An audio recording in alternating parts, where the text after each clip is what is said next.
and slick back, I'm coming to your town. In my pink Cadillac, I'm just a honky-tonk man. I'm just a honky-tonk man. Ladies and gentlemen, boys and girls, welcome to the latest edition of Portland's only pro wrestling podcast, the Kayfabe Kommandos. I am Bern. I'm Lloyd. Thank you guys for joining us again this week. There's no pay-per-view, so we don't have to go super long like we did last week. But we are going to talk about some SmackDown. And we still probably will go just as long. We'll see. We've got plenty of time to work with. And this week's theme song is brought to you by Mr. Lloyd himself. His request was arguably one of the greatest Intercontinental Champions of all time. Well, on paper, if you look at it, he is the greatest Intercontinental Champion of all time. One of my favorites. Wayne Ferris, Mr. Honky Tonk Man himself. That's magical. All right, let's bring the music down a little bit. Thanks again, guys. It's Tuesday night. Man, I power loaded wrestling the last couple of days. Got around to watching SmackDown on Saturday. Watched Raw, NXT, and Superstars yesterday. But we're probably only going to talk about the big two. Yeah, I didn't watch NXT or Superstars, which I normally don't, which I leave to you. You know, I just do it out of habit. You know, it's an hour apiece, and I do like seeing guys like Yoshitatsu and Ezekiel Jackson and A-Ride, and, you know, dudes like that get their thing on, because they're not putting them on Raw or SmackDown anymore, so might as well. Right, and what was your biggest complaint this week about a certain measurement size in NXT? Oh, shit. This has been driving me nuts since I started watching this. It's just looking at the ring size. You know, them wrestling on an 18 by 18 ring instead of like the SmackDown and Raw guys on 20 by 20s. It just looks weird, and I don't like it. I mean, I'll watch it, but it bothers me. It's like they're trying to get these guys to be, you know, big time superstars, but they're putting them in a substandard ring. I don't necessarily think that's okay, and it drives me nuts every time I look at it. Bah. Anyway. What a difference an extra 2 feet makes. It kind of does, because, like, you know, they have an 18 by 18 on Impact. They've got, as far as I know, it's an 18 by 18 for Ring of Honor. You know, the old WCW size is 18-18. The only shows that are currently, you know, the only promotions that are currently doing the full 20 by 20, as far as I know, is SmackDown and Raw, and then their pay-per-views. But, you know, it was one of those weird pet peeve things that I had, and it was driving me crazy the other night when I was watching it, and, you know, we figured I'd bring it up. Understood. So I guess talk about SmackDown? Let's get into it. You've got some notes. What are some highlights? What are the ones that we're definitely going to talk about? Well, actually, we definitely have to start off with talking. The show starts off with the same Big Show Johnny Ace Cena mismatch promo that they've been showing for about a week and a half now, which basically just to bring everybody up to speed if they didn't know what was going on. Show officially starts with Eve coming out and saying that she's there tonight to represent Johnny Ace, who's not able to be at SmackDown because he's off on the overseas tour that the WWE is doing right now, and that she will be in charge for the rest of the evening. And her main orders of business are going to be to deal with Sheamus, and she's going to make him do two things, which are apologize for striking Johnny Laurinaitis last week. Oh, that's right. They finally did mention it. Yes, and that she will be naming his opponent for the pay-per-view coming up. And at that point, cue music, out comes Alberto Del Rio, gets in the ring and starts basically kissing Eve's ass, telling her how smart and beautiful she is, and, you know, bringing it around to how he should be the number one contender for the belt and that she should give him the match. He's never had his rematch, you know, since he lost the belt after his injury. And, you know, basically from there, Randy Orton comes out, you know, does his Viper thing and asks the crowd, for the universe, for their opinion as, you know, would they rather see ADR or Randy Orton? And obviously, you know, where the pop for that went to. And, you know, oddly enough, after that, which I didn't see coming, which I'm sure you marked out for, was fire and brimstone, here comes Kane. I didn't expect that a bit. Kane's been doing that on SmackDown. He's been doing that on Raw. Like, I don't know if they're just kind of angling for him to, like, step in where necessary to further certain storylines along, or if it's legitimately, like, they're trying to get him over in some way. Well, actually, they used Kane to his absolute fullest at this particular moment to basically, real quick, he came out and told them, he's like, you guys don't have the credentials that I do, you don't have the accolades that I do. However, where they used Kane to optimum performance, we got that announcement that this was the 666th episode of Raw. So awesome. Now, first, I'm sorry, of SmackDown. I apologize. And you know me, I marked out to hell for that, and I thought that was great. But basically, from there, the obvious happened. Eve announced that there would be a match made for tonight, where with those three combatants, and the winner would go on to face Sheamus for the belt at the pay-per-view. After the cuts commercial, next up was Christian versus Hunico. You know what? Again, we don't even really need to talk about it. Christian looked great. Again, though, favoring that arm by the end of the match. Absolutely, and again, he did win. And the only real noteworthy thing about that match was Cody came out to basically cut a really good promo on how he had just, he'd gotten the dirt off of that belt. The tarnish of Santino. And, and he mentions the Grace, he mentions the Randy Macho Man Savage, he mentions Mr. Perfect. Yeah. And, that's been his whole thing since he started, and, has brought the old school white belt back. Yep. And, again, much criticism. And Cody has improved so much over the past couple of years. Well, it was cool seeing him sit down, next to Lawler and them just carrying on and, like, cutting promos and just getting those little, like, I am Cody Rhodes, and I'm on the level of this guy and this guy and this guy, and where does Christian thinks he gets off by, coming in and first night he's back, and, We got to think, man. Cody Rhodes, wrestling is in his blood. Yeah, it's what he's known his whole life, So, obviously, that's obviously why he got his start as easily as he did. Because, at first he couldn't wrestle, he couldn't talk. No. But I kind of do miss the dashing Cody Rhodes stuff.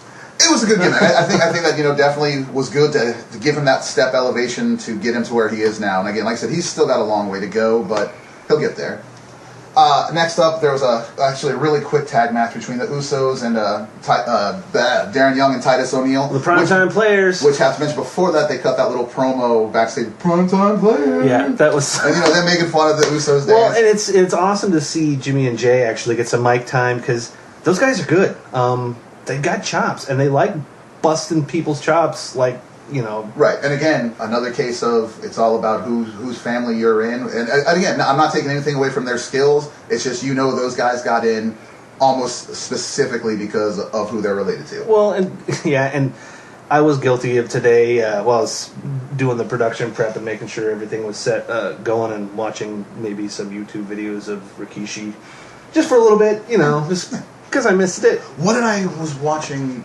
I think I just because I watched last night. Actually, I think it was some sort of thing on YouTube about 50 craziest WWE things, and they showed the Rikishi getting chokeslammed off the top of the cage into the back of the pickup truck, where you could just see the truck was filled with hay. You could tell that it was definitely padded, and the shocks you could see the bounce. But man, that was like a 25, 30 foot fall. It was brutal. One of the best big dudes who could move around the ring super quick, take hits and sell hits like nobody's business.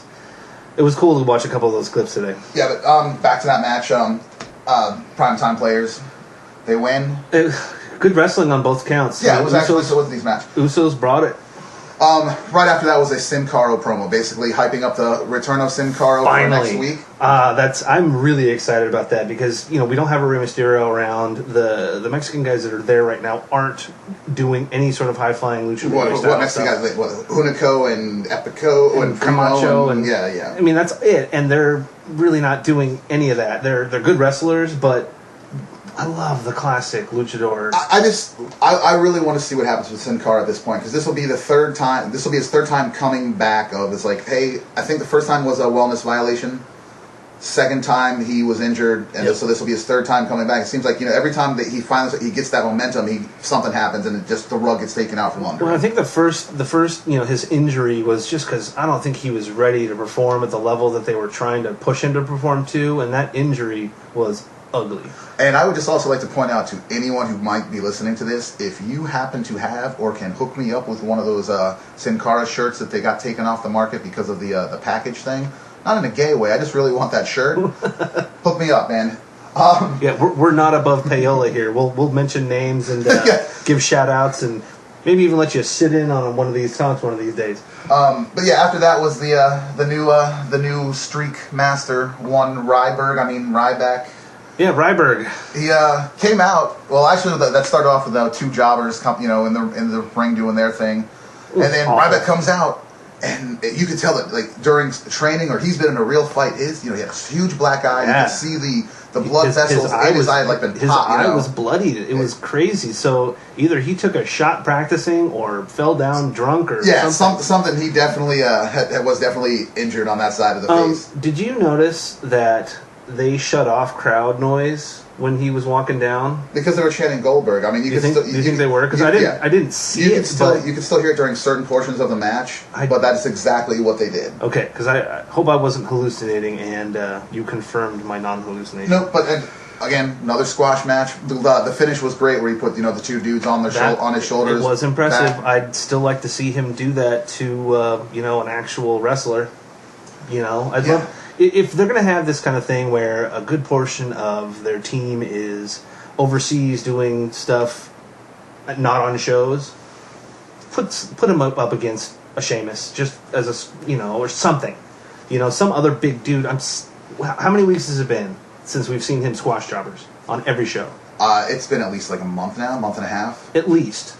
Jobbers. I mean, it's at least when they first started him off, they were putting him up against like JTG and Tyson Kidd, I think, was one of the first people that they had him up against. Well, and he's been doing that, though, on Superstars pretty much every week, too. Who did I watch? It was on Superstars. It was, wasn't this last week's. It was the week before. It was Tensai totally squashed Tyson Kidd, but it was a really good match. Tyson Kidd was all over the place. They actually wrestled for almost 20 minutes. Tyson Kidd's a great wrestler. I mean, obviously. But against Tensai, I mean, it was one of those ones that was almost tough to watch because Tensai was just manhandling him. But 20 minutes, that was a good long match on Superstars. It was one of 3, I think, that week.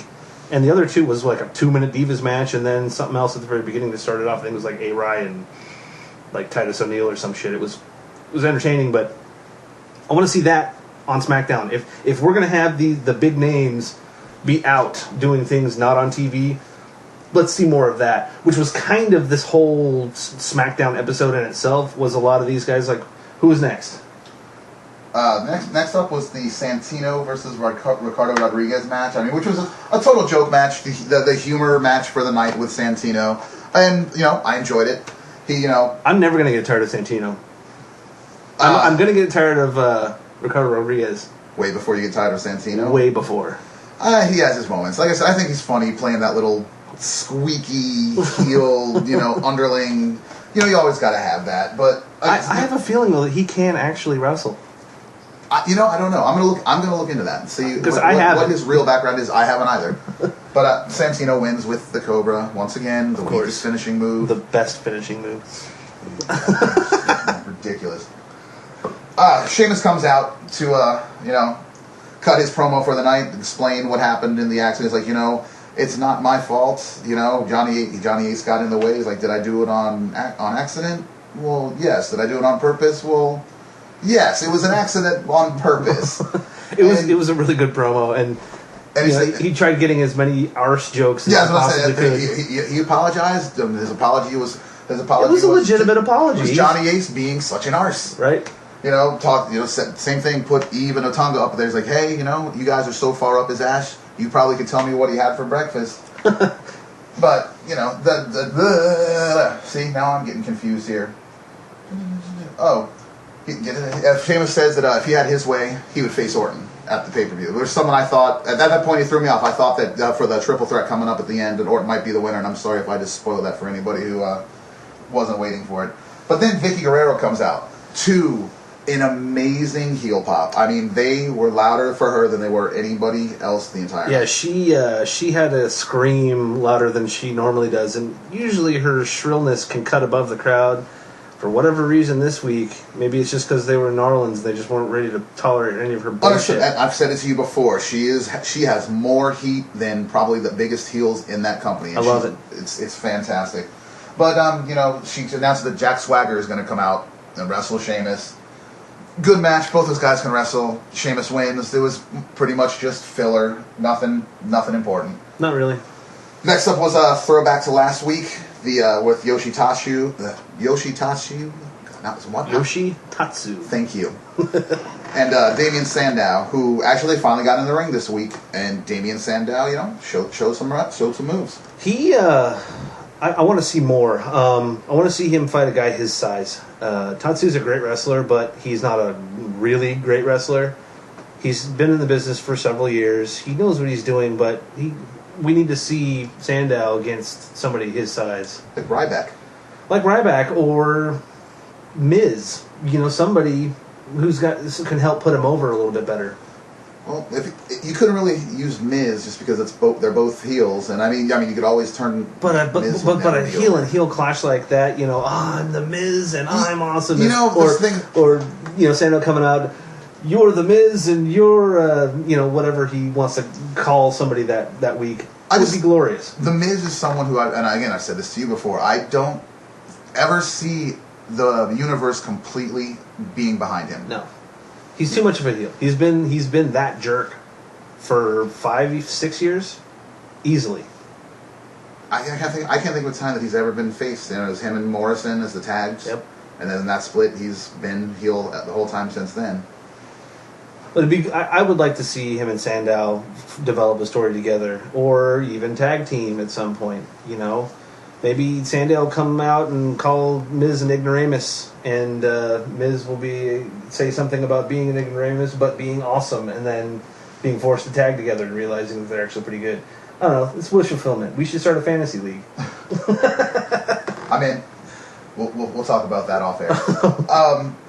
Next up was Big Show coming out and cutting his how he loves his job speech. You know, didn't he do that last week?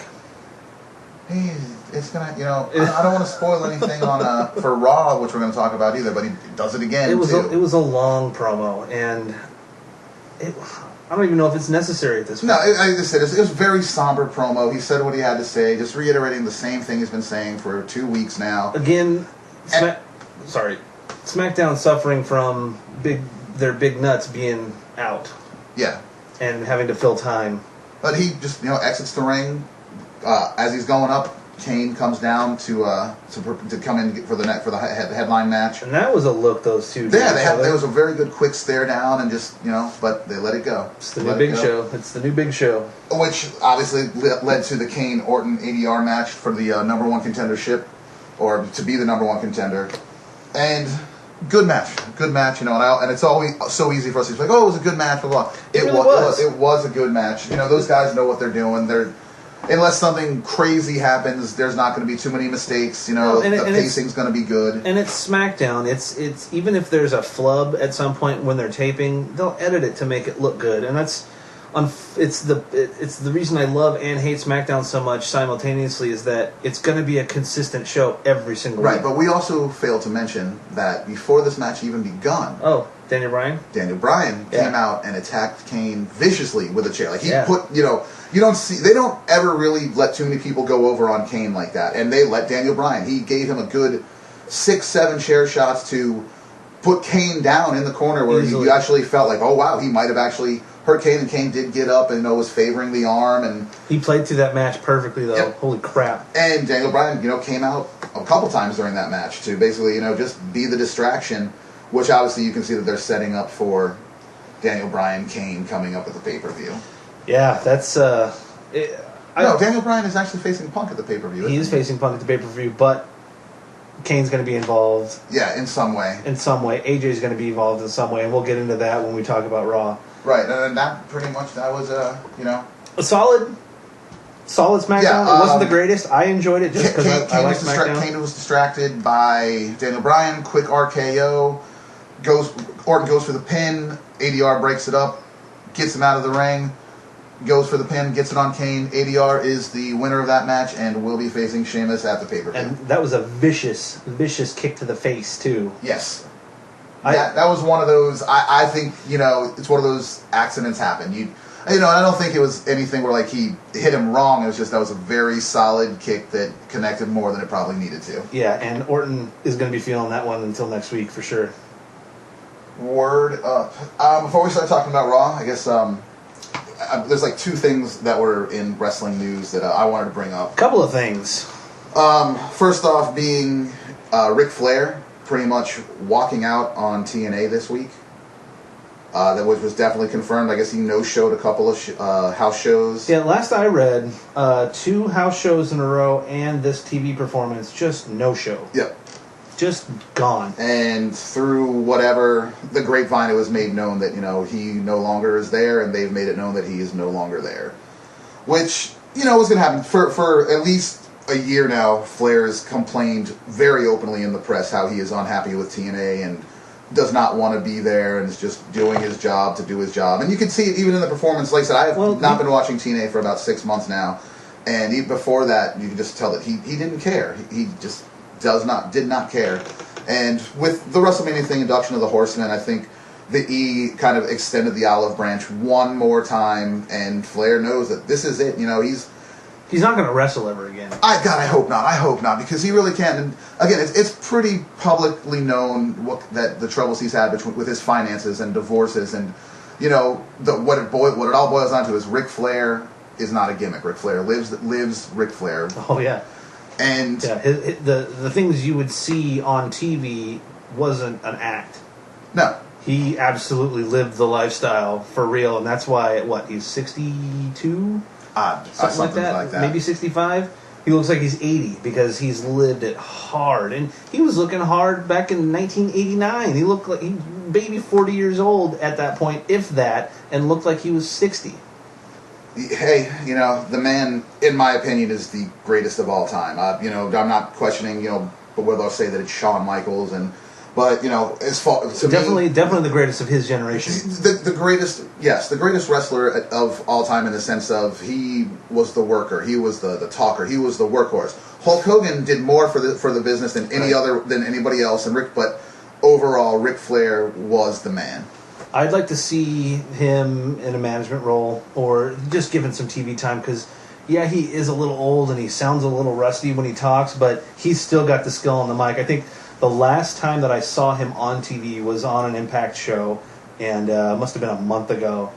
And he looked like hell, but I'll be damned if he didn't sound good. Just calling out. Well, who was he calling out? It was Bobby Roode, just basically calling him a dick the whole time. And it was great seeing him up. And he hadn't been on TV in a few weeks anyway after that.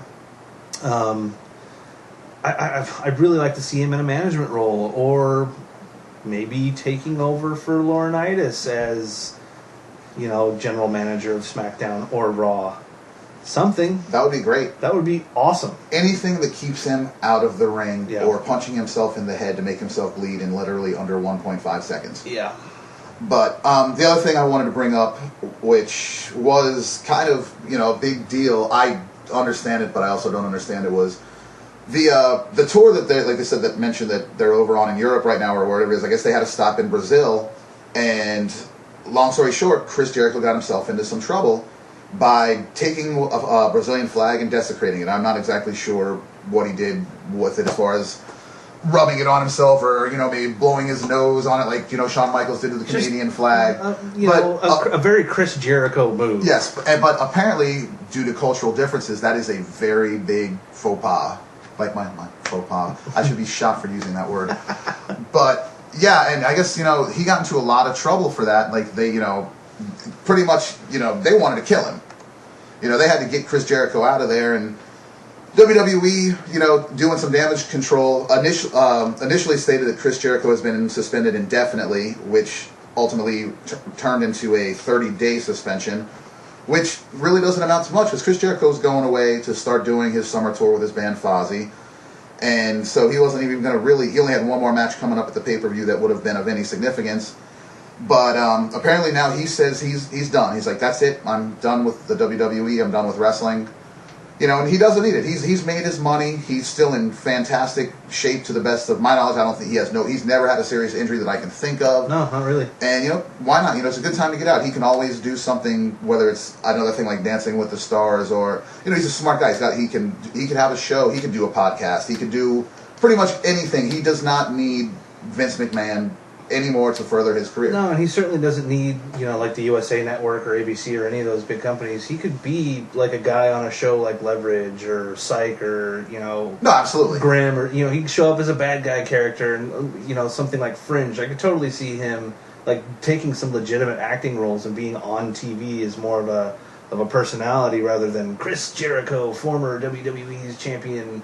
You know, the undisputed. He doesn't need to ride those tails anymore. He's Chris Jericho. He can do whatever the fuck he wants. He's got a good band.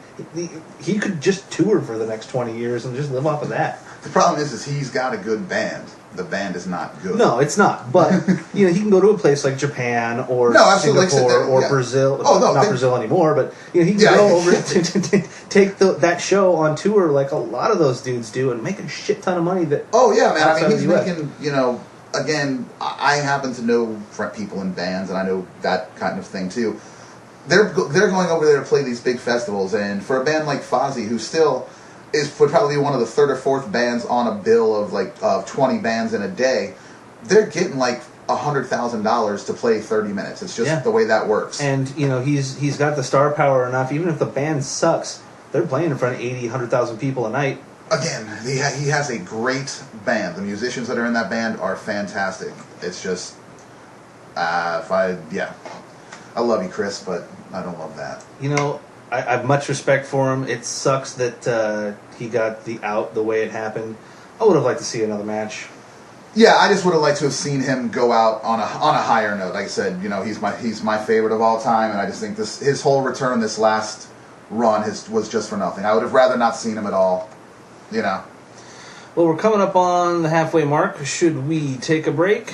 Yeah, let's do that real quick. All right, here is this week's break music. Can you dig it, sucker? Sucker.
I think you're right. I think next week both of us really do have to watch TNA because, goddamn, fucking Mr. Kennedy. Yes, and we were just outside talking about TNA, and I was like, all right, I'm going to suck it up. I'm going to watch it next week. I've taken my sabbatical. I suppose it's time to give the new regime a chance with the Bruce Pritchard years now that Vince Russo is gone, and I'm not even sure who else is writing for them now, but... I haven't looked at it. The last major thing that I watched from them was when they were on their London tour, and that was really, really good. I think I've watched maybe 1 or 2 episodes in between, and that's been, since February? Yeah. I really haven't been watching it, but as far as I know, it's still the same old Bobby Roode, Kurt Angle, James Storm, fucking Matt Hardy. Jeff Hardy. Matt Hardy is gone from TNA. That's right. But, I guess let's jump right into Raw. live from New Orleans, Louisiana. Wow. Raw starts off again with the Cena Johnny Ace Big Show promo thing that we've seen again and again. And I know we brought it up last week. You know, we don't need to have this stuff reiterated every single time in these 3-minute long vignettes. You know, I would rather see an extra match, you know, than the same thing every week, day in, day out. And actually, I do want to point out that this actually really started off with, it was Memorial Day and WWE, their little vignette There's to the show tribute to the troop stuff. Right, which, you know, they always do. They very well connected with the armed forces, and I salute that. Yeah, More power to absolutely. them. You know, thank you, veterans, for your service. We wouldn't be able to do half the things we get away with without, you know, the 100+ years of military service. So we salute you here at the Kayfabe Kommandos. Anyway, Big Show comes out, you know, his promo for this week, again, pretty much like, you know, I'm just doing my job. I come out and I'm doing my job, you know, and I'm smiling and I'm laughing, and, you know, it's easy, you know, I love my job, but then, you know, turns around and starts insulting the crowd, and, you know, basically lets them know, you know, I'm a businessman who just happens to be a giant, and, you know, before you saw me crying, he's like, and before my tears were even dry, this is what happened 2 minutes later, and they cut to all the little funketeers doing their crocodile dance or whatever they want to call it, the pterodactyl. And, you know, it was a good point, but honestly, what are they going to do after that? Well, we know what they're going to do. Well, I mean, but he still even brings up, you know, they show that, you know, and I can understand that after 18 years in the business, you know, this you're back to partying. Is like, and he brings up Kofi and R-Truth, you know, and just, you know, shows them they're just having a great time after winning their match. You know, and he does have a good point. Like, how come none of you came out to, you know, speak on my behalf? Right, and then he says that he's the person he's most disappointed in is John Cena. Yeah, John Cena's supposed to be his good buddy and their friends. You know, why didn't he come out and say, no, you know, you're not going to get rid of the Big Show. That's not going to happen. And, you know, that's pretty much it. Nothing really from there. He said his piece, and, you know, they went about their way. Same Big Show we've been seeing for 2.5 weeks now. I still love a Big Show heel turn. Every few years, this is what we get. You know, we get the bad guy Big Show, who's the ultimate powerhouse, which he pretty much proved, spoiler alert, at the end of Raw, which we'll get to. But, you know, every couple of years we get this Big Show heel turn, and it always works. I just wish that they wouldn't try to jam it down our throats so bad like they have been. I think partially because so many of the superstars are on that overseas tour, and they're looking to fill time. And, you know, it was a couple of weeks after a major pay-per-view. Dudes need time off. I would actually like to point out, and I don't mean to correct you, everybody that was on the tour would have left the next night. That's why half of everybody was gone for SmackDown. Right. And they were able to keep Sheamus and Orton and Show, but they sent out John Cena and your Chris Jericho's and your CM Punks. And which is one of the reasons why we didn't have any Divas matches for SmackDown or Raw on Monday. There were no Divas at all. The only one we saw was AJ, which we'll talk about a little later. Which was kind of refreshing. I didn't have to hear Alicia Fox's music this time. Got it. I had to do it. I know, it's Alicia Fox joke of the week. You can send those. You can get those to us at hashtag Alicia Fox Kayfabe. Although I did, just to reiterate, she did have a match on NXT against Maxine. Solid match. That little Maxine, I think for my money, she's got the best wrestling, the Divas intro music, and she's got some power. Like, she doesn't look like she's very strong, but she was throwing Alicia Fox around that ring. Ended up in a win. I was impressed. I hope to see more of her on SmackDown and Raw, hopefully here in the near future.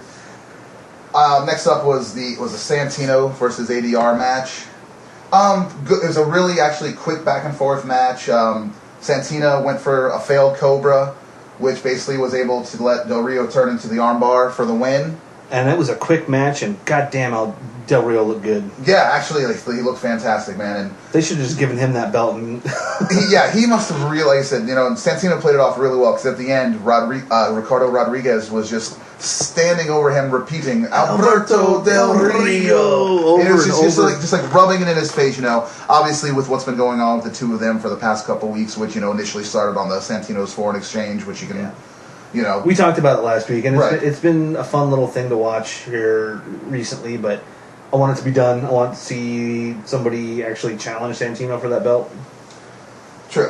Next up, was backstage little vignette with Eve's back there talking to A-Rai, Alex Riley, and they're just kind of having a little back and forth, and Again, enter the Big Show, and just kind of creeping up, just. You can tell A-Rai's got the fear in his eyes. Well, looks at Big Show, and he's. but Go ahead. we didn't mention this, though. At the end of the Big Show promo from earlier, they basically told him that he could pick anyone To be his opponent, yes. that night. You are And correct. So leading up to that scene with A-Rai and Eve, Big Show was eyeing A-Rai, and A-Rai's like, wait. He's like, no, look, Show, I don't think what happened to you was not right. He's like, actually, I admire you. And at which point Big Show's like, look, Alex, I'm going to tell you right now, I am not going to pick you as my opponent tonight. And he's like, all right, cool. But he's like, but I am going to send a message. At Right. which point he, just takes A-Rai, throws him, into whatever was backstage. I don't remember whether it was. And A-Rai is easily 6'4", fucking 260 pounds at least, and he just manhandles A-Rai. Just straight into the wall and just tosses him around like he was nothing. God damn, you don't realize how awesome and huge Big Show is until you see him do shit like that. Well, I've told you, it's like, or maybe I haven't told you before, but I have a friend who back home had met Big Show, and I was like, wow, man, how, what's that like actually standing next to him? He's like, look, he goes, this was the thing. He goes, what I couldn't help but focus on was he was wearing sandals, and he's like, he had the biggest big toe I've ever seen in my life. He's like, his big toe was like 4 inches long, and he said that was the only. He's just like, he could not believe that. That's he was just fixated. And I was like, that was just like, he has the giantest big toe. Anyway, completely off point, but on point. Absolutely, and again, Big Show is a heel. I love seeing it, and we get it all night long during Raw. Next was a tag match for the belts. It was a Kofi and Truth versus Swagger and Dolph, which Whew, this one was a doozy. yeah, there was actually the match started off fantastic. Man, there was an amazing amount of great teamwork from Kofi and Truth. There was started off Truth that match. again showing us exactly why he is just going up and up and Yeah, up. I mean, like I said, it was seriously very, very impressive. And what bothered me is they cut to commercial in the middle of this literally awesome, fantastic wrestling match was going on. And when they came back, the tide had turned. It was well, thank you for coming back from break. During the break, blah blah blah blah blah. And I basically see that Dolph, or actually that Dolph and Swagger are in control. And Raw is recorded live, and I've been to Raw tapings, and when they cut to commercial, it's still action. No, absolutely. And that action does happen quick. They could have picked a little better spot in the match to do it, because I would have liked to seen where that happened. Right. And this is some of my personal notes that I make myself. I noticed that Jack Swagger was taking all of the abuse in this match. If you notice, it was Dolph Ziggler got none of the beatdown. It was all Swagger taking all of the punishment, which again, to my mind, as what I said before, that makes Dolph Ziggler look good going forward. You don't make him lose to the tag champs. You still let him get his moves in and let Swagger take all the punishment and look like the weaker link of the two. And as I've stated before, which I did last week and probably the week before too, that Dolph Ziggler is going to be a champion no matter what. They need to split these two up, and that split is going to happen very, very soon. What happened? They lose the match. Kofi and Truth retain the belts, and basically Dolph is like, I'm done. I'm absolutely finished. I'm quitting. Bye, Vicky. Bye, Swagger. Leaves the ring. I was real surprised about that, and you know what? I want to see Dolph Ziggler solo. He is goddamn amazing solo. Probably one of the best in-ring performers since, CM Punk, right, and Daniel Bryan. Like, those three right now have such high ability that could be put to use so much better than they're doing right now. Brian and CM Punk are doing it week in and week out, which we'll talk about in a little bit. But I want to see Ziggler perform on that level like we saw him last year and the year before when he was doing his solo stuff. Yep. Face turn, maybe? I hadn't thought about it, but I guess I could see that. If he's going to... actually, I think it would actually be smarter for them to keep him with Vicky. No matter what. But the two of them, she helps get him over. She helps him get that heel heat. Not that he couldn't get it on his own, but it's just... The two of them together make a perfect heel combo. And like you talk about managers and stables, which is something you'd like to see more of. I love it. That's definitely one to keep together. I'm interested to see where this goes and see if they even mention it on SmackDown because, for all intents and purposes, Jack Swagger is a SmackDown wrestler. He's on Raw, but, that team has been such a force on SmackDown over the last couple of years. Even in solo, both of them, Ziggler being drafted last year to Raw. Right, and people still forget that Jack Swagger is a former world heavyweight champion. Yeah, well, and that's one of the reasons I think that he was, punished so much in this match was he's a big dude. He can hold his own. He can take hits. And if they're, going to send up Ziggler like that, let Swagger take a good beating for a night and, keep Ziggler fresh for whatever they're planning for him. Right. The next segment was, I was just finishing up work and I received a text message from you saying, "Hey, have you watched Raw yet?" And I was like, "Nope, I'm going home to watch it right now." And you're like, about 30 minutes into it, I just marked out hard. I'm like, "All right, man, what the hell's going on?" Like, you're like just straight up sending me a text message like, "Have you seen it yet?" And I wasn't sure if you were off at 4 or off at 10. Understood. Basically, they cut to backstage where you see Santino, who was hurt during his match. Yeah. He's, holding his arm, comes out. Big Show comes up, confronts him, and basically just straight up face palms Santino into the wall, Enters the Funkasaurus. Funk is on a roll. I marked out at that point. I was like, oh man, here it is. And that's what I was like, I understood. I was like... And it was this thing that I've been wanting to happen for weeks with Brodus Clay. Like, put him up against somebody that can beat him. Let him have some FaceTime against a legitimate superstar, and holy shit did they deliver. That back and forth, probably some of the greatest writing, whether it was written or improvised, that I've seen on Raw in weeks. Right. Well, I mean, especially, with Big Show having pretty much called out Brodus Clay during his promo at the beginning of the show. Yep. That was inevitable. And, Big Show even, his closing lines with everything was like, you can forget about dancing because after tonight you won't be walking. Right. And, what's the Big Show says that you might as well take that to heart. Right. And Brodus was like, bring it. Yep. Let's do it. So yes. That'll be coming up in a little bit, obviously. Yeah, I did a lot of fist pumping during that promo. It was made me very happy. I actually had to pause it and go smoke a cigarette and take a drink of water so I can come back and be like, all right, don't get so excited. We've got other matches. The next thing up was the Johnny Ace promo of the night. He comes out with Even Otunga to basically make some announcements. The first one being that the Big Show Brodus Clay match will happen, and it will happen tonight, live on Raw. Main event.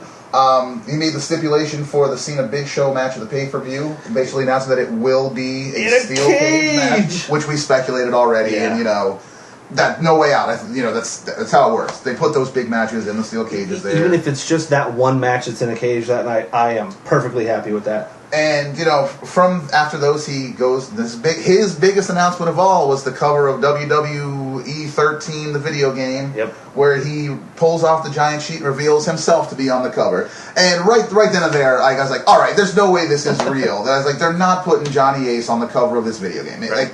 And for half a second, I was like, maybe they are. Maybe no. And then see, and like I was telling you before the show, I think. Because we added the actual graphic to our Tumblr account that they're going with. I think I would have bought it if they would have put maybe some of the People Power splash behind Johnny Ace. I would have probably bought it a little more, but guess who comes out and interrupts the show? I don't need to guess because I know it's one Mr. CM Punk. Best comes out in the world. Yeah, you keep thinking that. Kind of gives a little throwback to Johnny Ace earlier referencing Pac-Man. He's like, "Yo, you and Pac-Man have something in common. You both have no testicles," which good cut on Johnny Ace there. But Punk goes, "You want to see the real cover? Well, here it is." He reveals the real cover, and it looks like a 50-foot flag falls from the sky after some fireworks, and then it's this awesome-looking cover of CM Punk with his arms crossed. Yes, and again, he said one of the best things, that ever said. He's like, there's finally, for the first time in a long time, there is a wrestler on the cover of a wrestling game, which is a big, bold statement. Well, it's a big thing because it's, again, common knowledge to all of us marks that Vince McMahon, as well as and the rest of the higher-ups in the E, they don't like it when their superstars use the word wrestling, right? Because they're sports entertainment now. They feel that wrestling is a derogatory term, but they have actually been letting Punk use it lately, and there's been a couple other instances where it's come up. So maybe they're easing up. Him and Brian get to throw that word around. Being more lenient with it right now for exactly for those reasons. But in the last couple of years, because actually I didn't buy last year's, and it was Orton on the cover.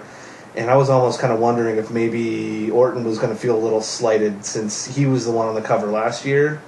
But the previous years has always been kind of a little mashup. We've got the main dude of the year, whether it's John Cena, Randy Orton, right, or somebody. They'll have, and then they have a couple little graphics from other people like Undertaker and Triple H and Rey Mysterio and shit. And that's how those games have been marketed the last several years. But it's awesome just to see that this, the bottom tagline is "The Revolution is coming." And it's got CM Punk, full tattoo glory, arms crossed with his, straight edge X, tape up job. And you just see him up to about the top of his nose, or maybe the bottom of his nose. And it's a beautiful looking cover. So currently that's what we've got as the background on the Kayfabe Kommandos Tumblr, where you should be listening to this podcast. Yes, and he also did say that, what are you going to do to me, Johnny? I know the board of directors is watching you. You don't want to give them any fuel to the fire. You don't want to give them ammunition to use against you. So why don't you take the Hosky and Carlton and get out of my ring? Such a beautiful cut. That was so good. And cue Punk's music. Go ahead. I was going to say, even Michael Cole and Jerry Lawler chuckled at Carlton. Yes, they got the joke. But cut to Punk's music, and actually, John is like, "Punk, good luck." Yeah. Leaves the ring. Punk's music comes on. He grabs the post. I noticed this. This was my botch moment of the night. Where he goes to just kick that poster of Johnny Ace just straight, and it was just did not break. It's too flimsy. It won't break in half. And you could see that he's just like whatever. I'll throw it outside.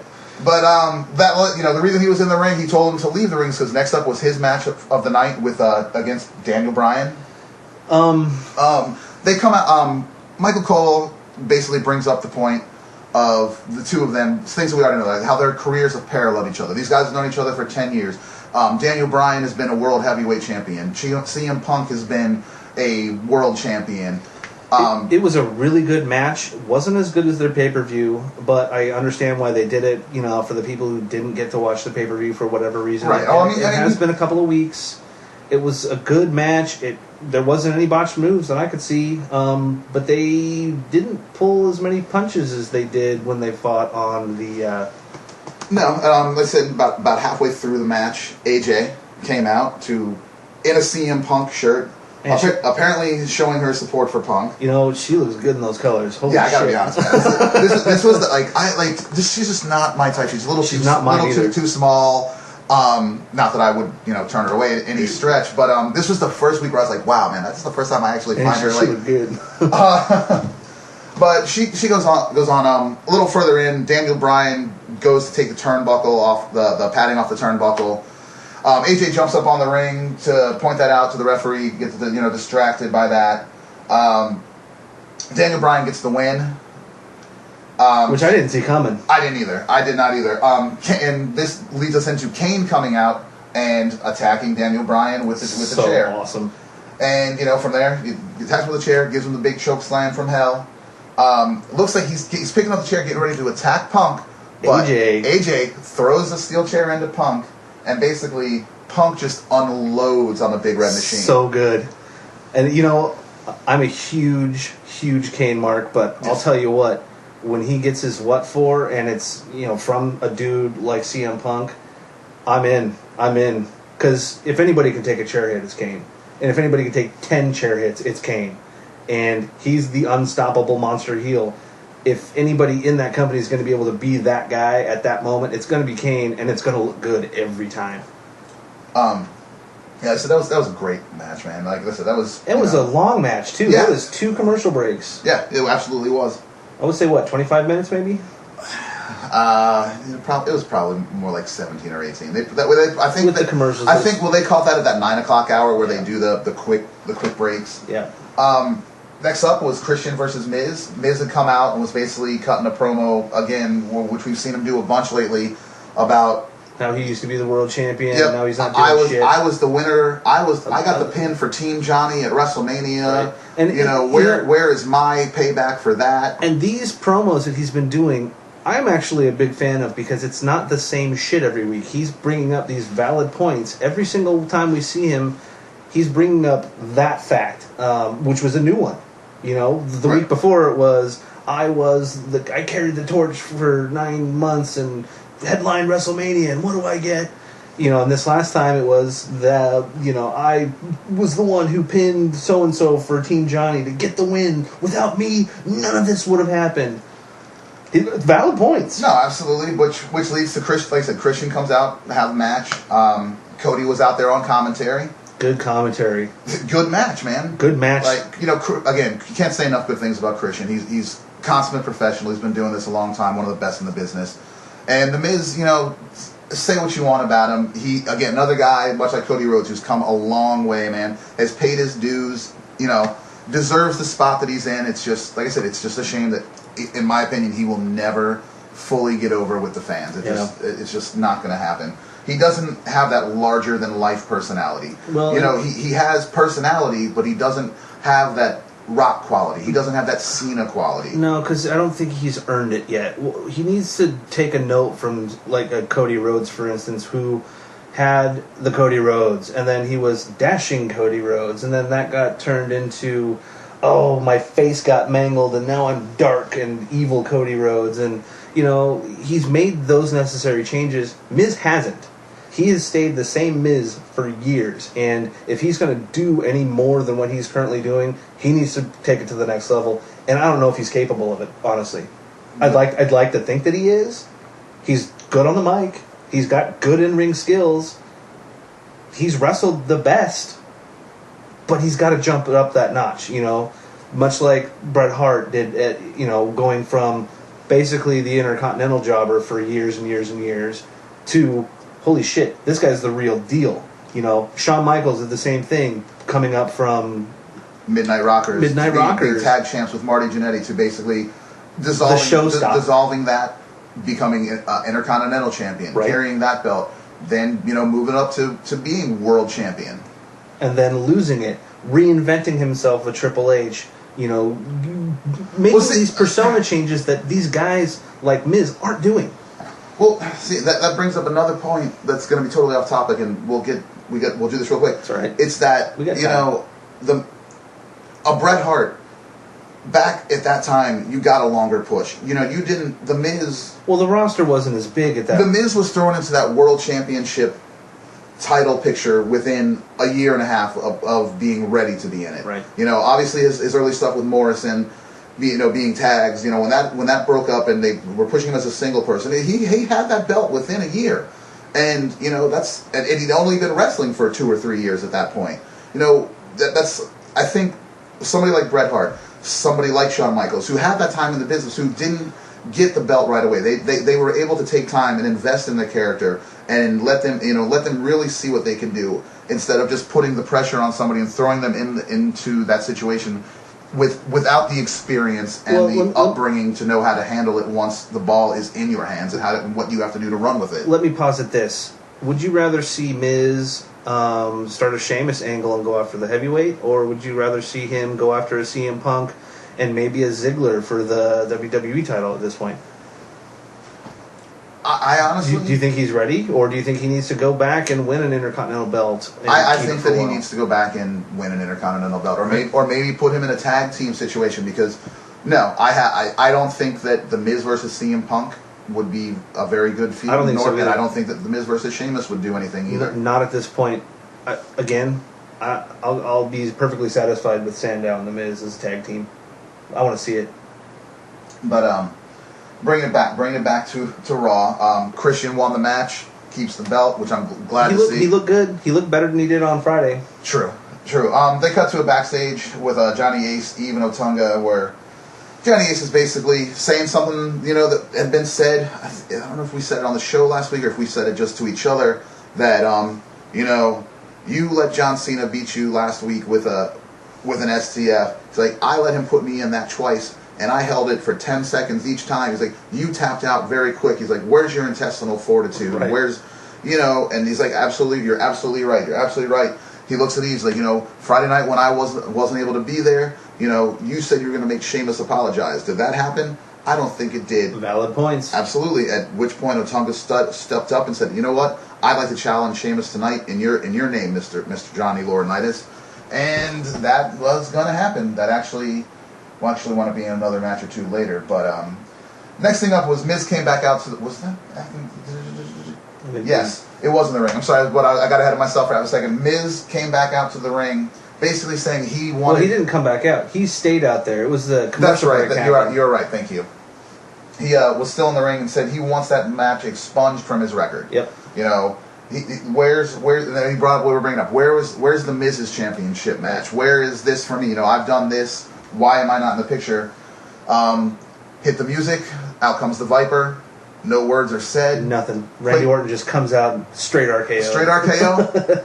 Out of the ring. Out of the ring. He got up on the corner, still had his t-shirt on. I'm like, well, is Orton wrestling somebody? No, he just came out and smushed the Miz and just walked out. Which led to a backstage cut of Dolph and Vicky in front of one of the monitors.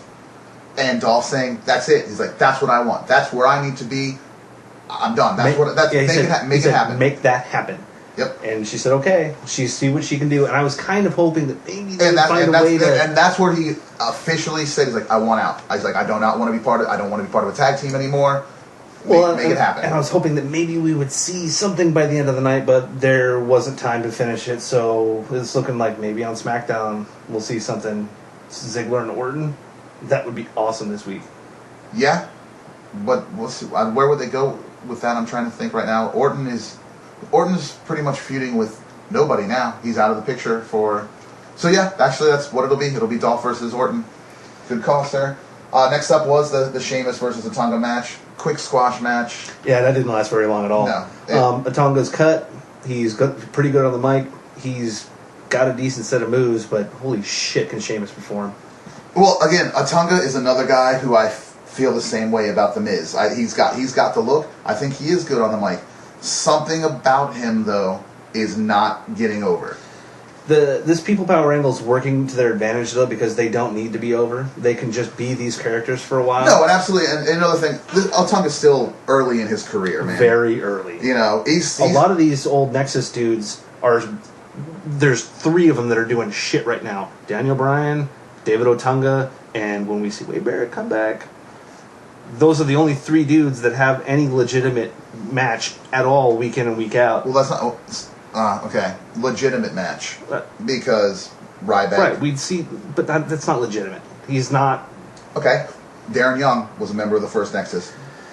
Yeah, the first Nexus. And then they booted his ass.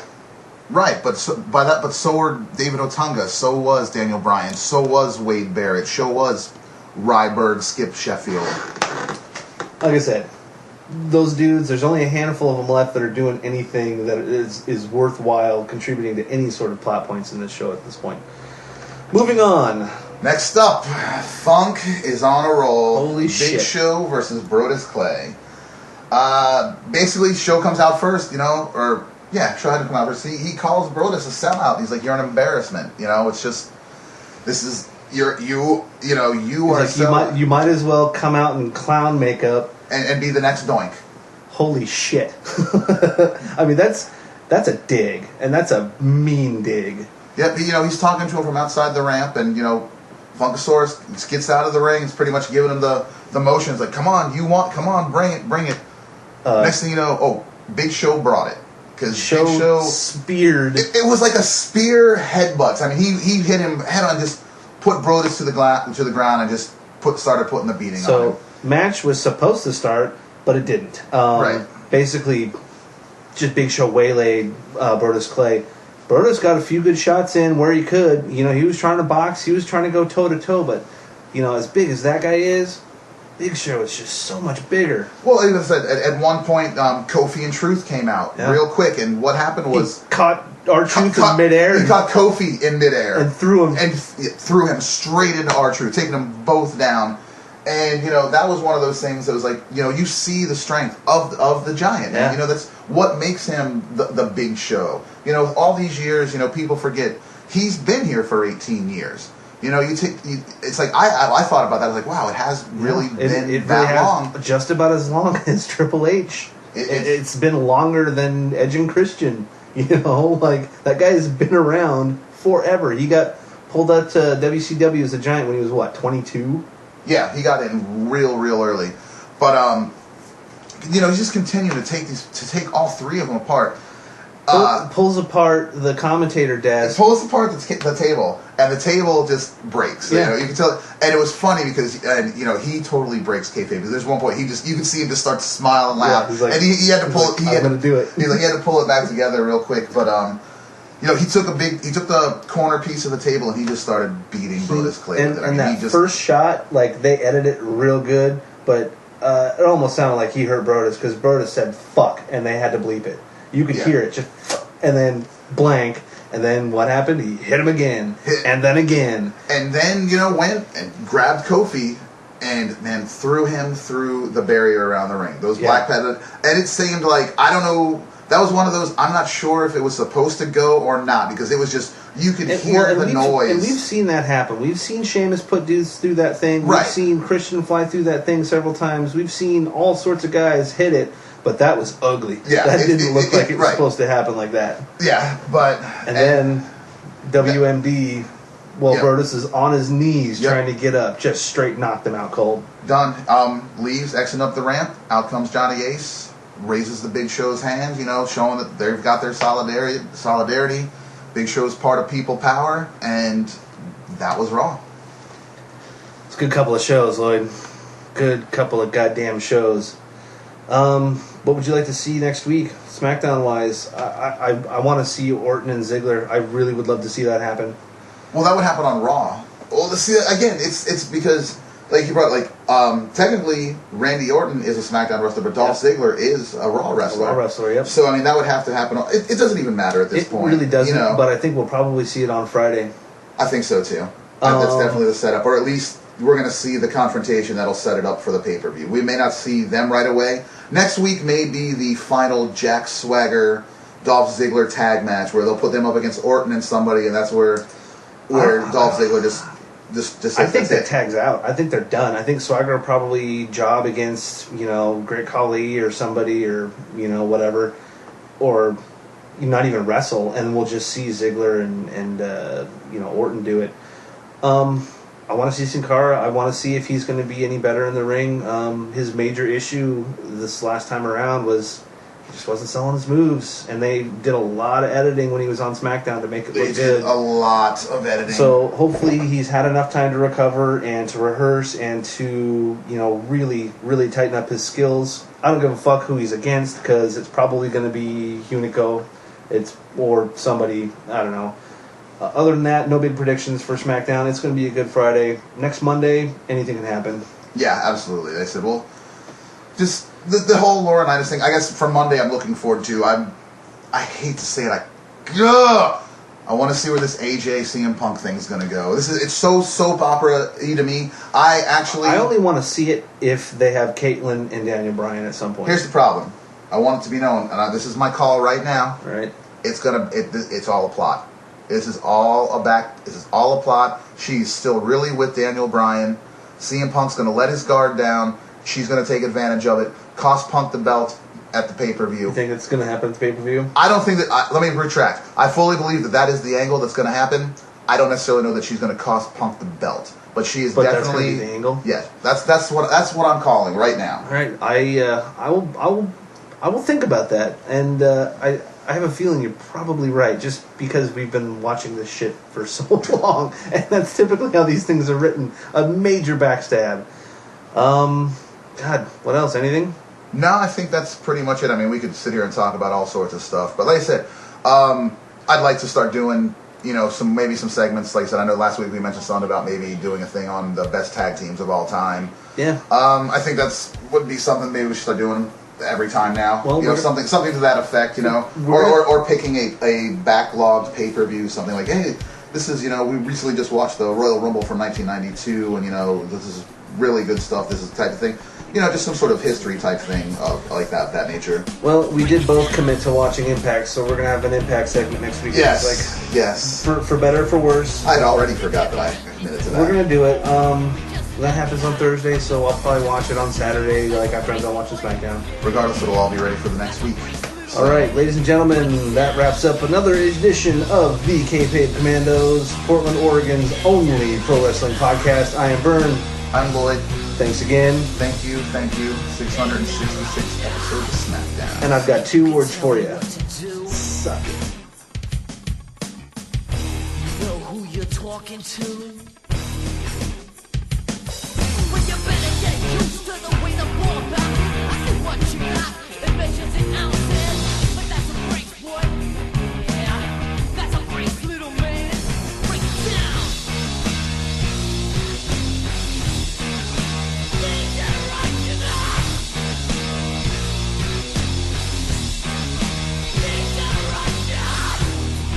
You're a big man.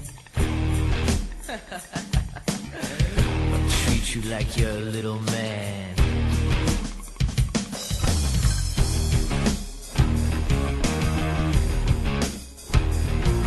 Don't tell me what it's like to be half a man. It must break your heart to see what I am, but that's a break, boy. Yeah, that's a break, little man. Break it down.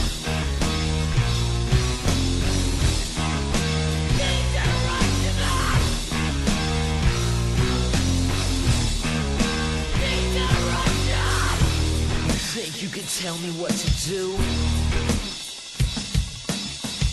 You know who you're talking to?